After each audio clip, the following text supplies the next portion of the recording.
Hi, Carrie Cutler here, author of Math Positive Mindsets, Growing a Child's Mind Without Losing Yours, and my son Quinn and I are playing an activity today called 100 Chart Arrow Problems.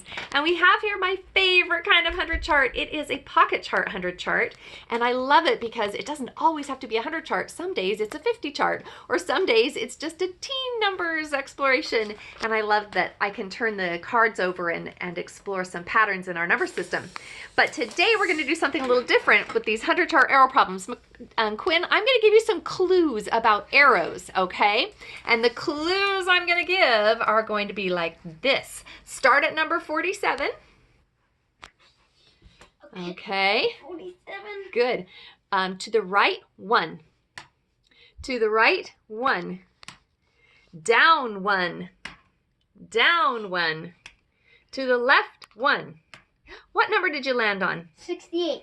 68. Okay. I'm going to write that down with my handy dandy pen here.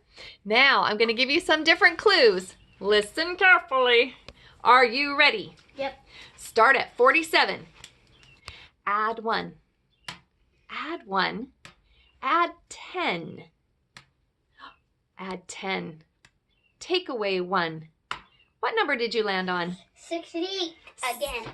68 again. So we could say it a couple of different ways, huh?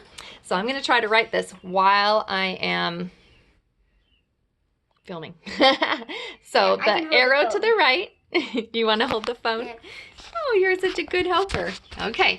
Arrow to the right means +1. Arrow to the right means +1. Arrow down means +10. Arrow down means +10. And one to the left means -1. So if we think about this algebraically, we can think of it as x + 1 + 1 + 10 + 10 - 1 = y.